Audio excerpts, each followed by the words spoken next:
হয়ে যাবে, তোমার পেটকে উঁচু হতে দেওয়া হবে না। ধরে কোন মারহাবা। আল্লাহর বান্দী দুনিয়ার মানুষদেরকে ডাকতে বলে, ও দুনিয়ার মানুষ তোমরা শোনো, ও দুনিয়ার মা বোনেরা তোমরা শোনো। তোমাদের বাচ্চাগুলো দুনিয়ার মধ্যে ভূমিষ্ঠ হলে তোমাদের বাচ্চার নাম রাখা হয়, কিন্তু আমার বাচ্চা দুনিয়ার জমিনের মধ্যে আগমন করার আগে আসমানের মালিক আল্লাহ তার নাম রেখেছে দুইটায়। একটা হলো আকাশের মধ্যে হলো আহমদ, আর জমিনের মধ্যে তার নাম হলো মুহাম্মদ। যেরকম সুবহানাল্লাহ। الأولين الآخرين بعد صدقاء رحمة للعالمين سيد القول لين ختم المرسلين آخر عمد بود فكر الأولين شد أجود عسل رحمة للعالمين مسجد أشد حماد يا زمين الله أكبر বলেন। আছেন তো ইনশাআল্লাহ ভাই?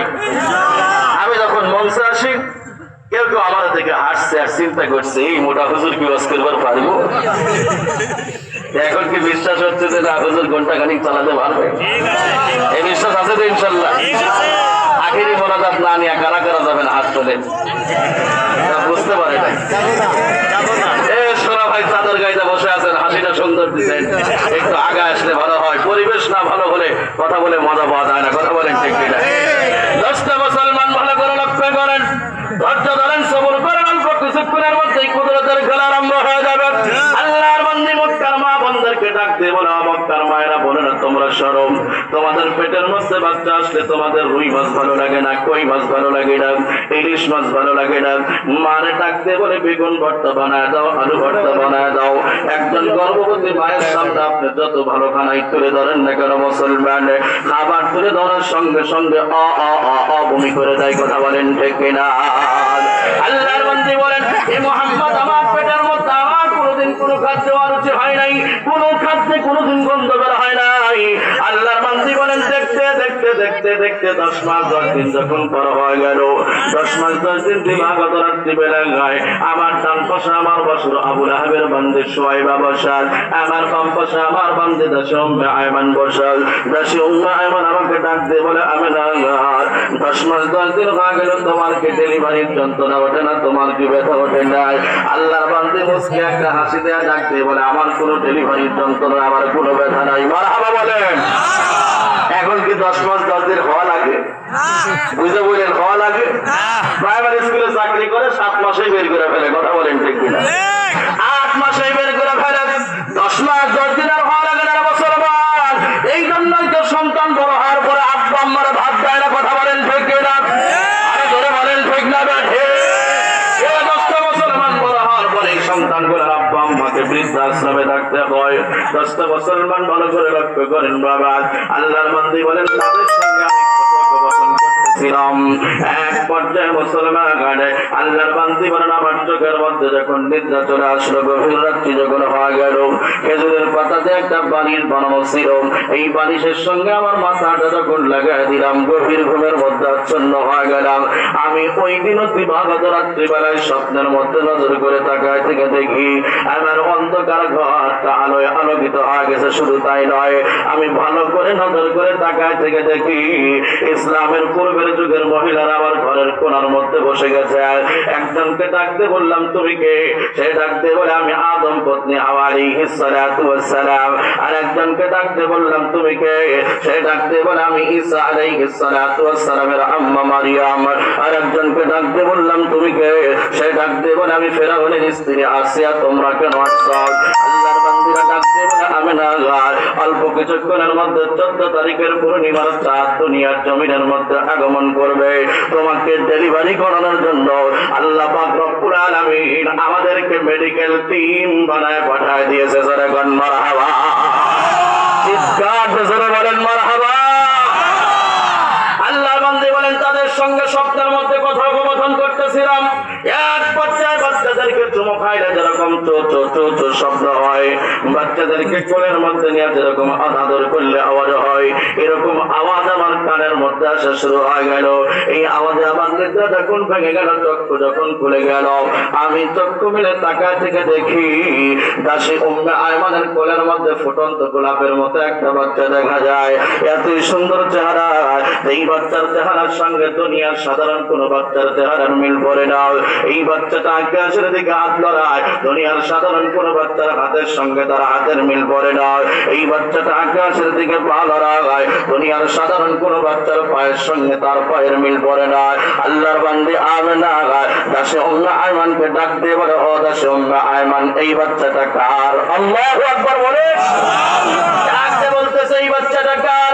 দাসে উম্মে আয়মান সবারে মুস্কি একটা হাসি দিয়ে ডাক দিয়ে বলে, আমেনা, এই বাচ্চা তো অল্প কিছুক্ষণ আগে তোমার গর্ভের থেকে এই দুনিয়ার জমিনের মধ্যে আগমন করেছে। আমেনা ডাক দিয়ে বলে, ও দাসে উম্মে আয়মান সৌগনে বিপ্রায় কামড় দিলে টের পাওয়া যায় আমার মোহাম্মদ দুনিয়ার জমিনের মধ্যে আগমন করেছে, আমি একটু টের পাই নাই। যেরকম সুবহানাল্লাহ।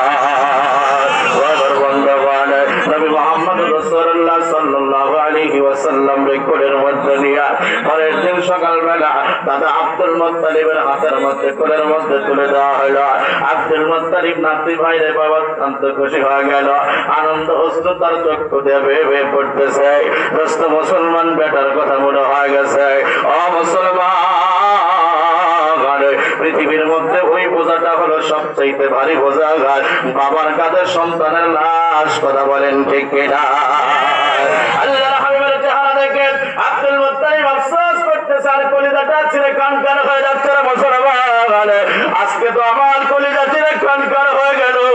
ও দোস্ত মুসলমান, ভালো করে লক্ষ্য করেন বাবা, আজকে পাগড়ি দেওয়ার সময় প্রত্যেকটা বাচ্চার বাবার নাম উল্লেখ করে করে পাগড়ি দেওয়া হলো, কিন্তু আজকে দুইজন হাফেজে কোরআন তারা আপনাদের নাম এখানে উপস্থাপন করা হয়েছে, কিন্তু তারা এখানে নাই।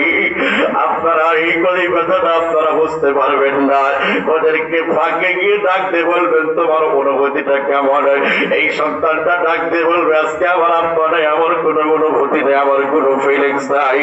লাস্টে দেখা গেল সবার মাথার মধ্যে টুপি পরে দেওয়া হলো, সবার মাথার মধ্যে একটা করে তসবির, একটা করে আতরের টিপা দেওয়া হলো। এ মুসলমান, আমি তাকিয়ে থেকে দেখেছি সর্বশেষ একজন গার্জেনকে খুঁজে পাওয়া গেল না। এই আতরটার, টুপিটার, এই তসবিটা হুজুরদের কাছে আমার মনে হয় এখনো আছে।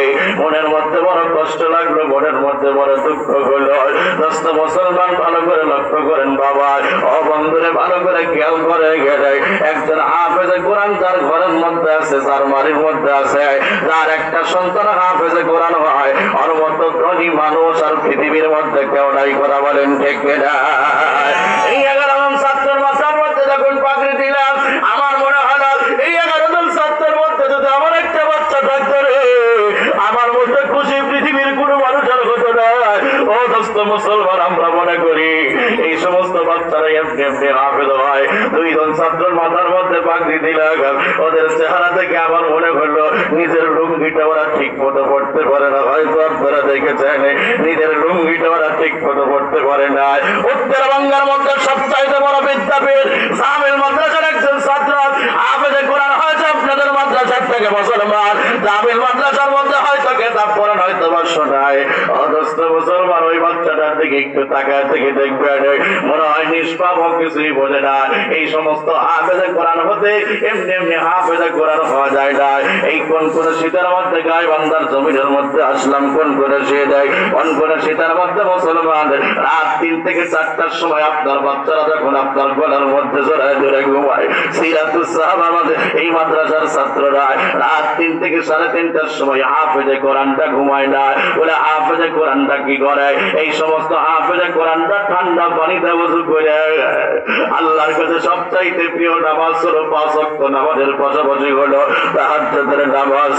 দোস্ত মুসলমান, এই সিরাতুস সাহাবা রাদিয়াল্লাহু তাআলা মাদ্রাসার ছাত্ররা রাত 3 থেকে 3:30টা, বর্তমান 4টার সময় আপনি একটু এসে দেখবেন এই হাফেজে কোরআনটা ঠান্ডা পানিতে ওযু করিয়া আল্লাহর কাছে সবচাইতে প্রিয় নামাজ রাতের নামাজ তাহাজ্জুদের নামাজটা পড়িয়া আমরা পড়ে আমরা জানি মাঝে মাঝে ওয়াজ করে মাদ্রাসা যাইতে রাত 3 থেকে 3:30টা বেজে যায়।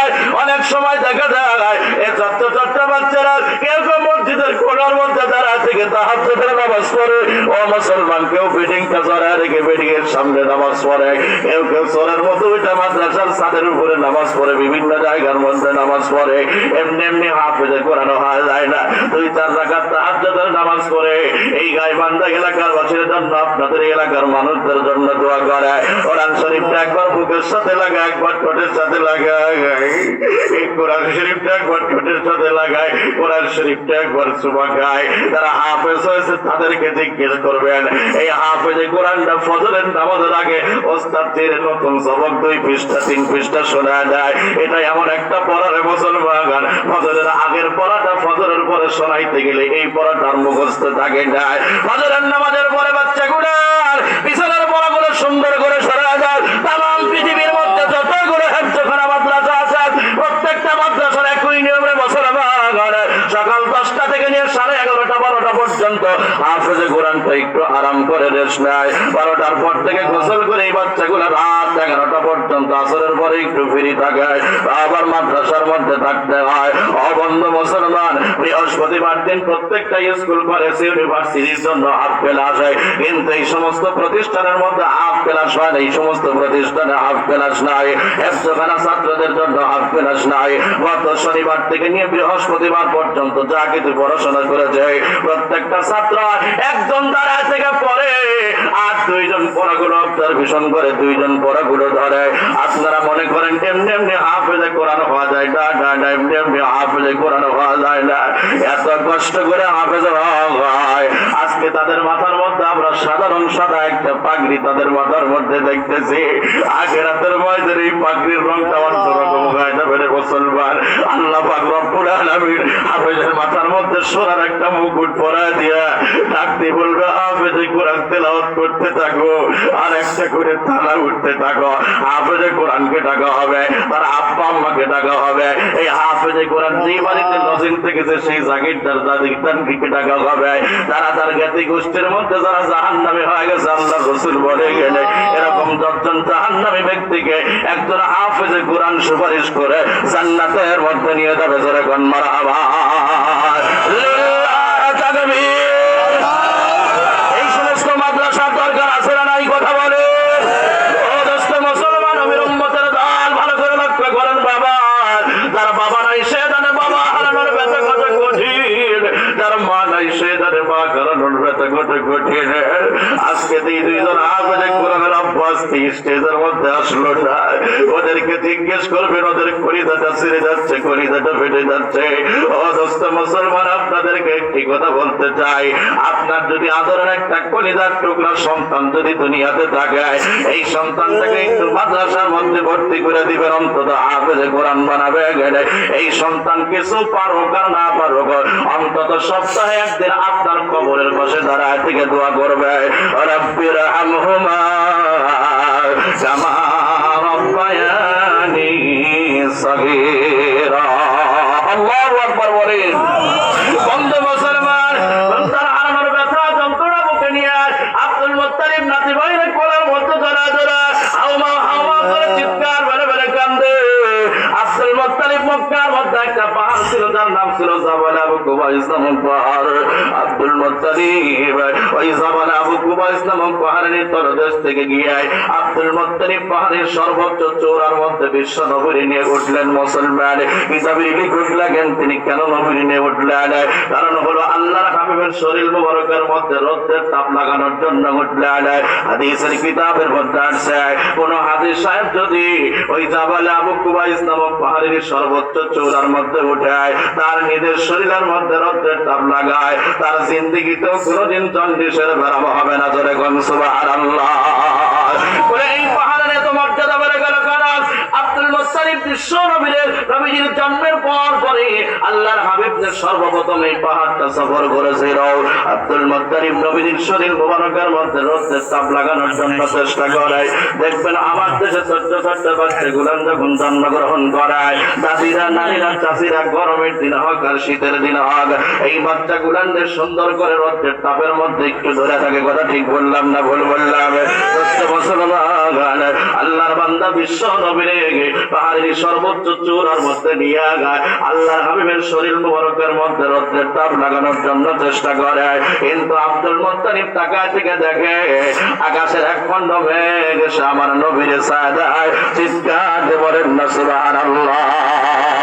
নবী যখন রাস্তায় চলত পশু পাখি সালাম করত, নবী যখন রাস্তায় চলত পশু পাখি সালাম করত। চলন্ত পথে উড়ন্ত মেঘে, চলন্ত পথে উড়ন্ত মেঘে ছায়া দিত নবীর মাথায় রে, ছায়া দিত নবীর মাথায়। লা ইলাহা ইল্লাল্লাহ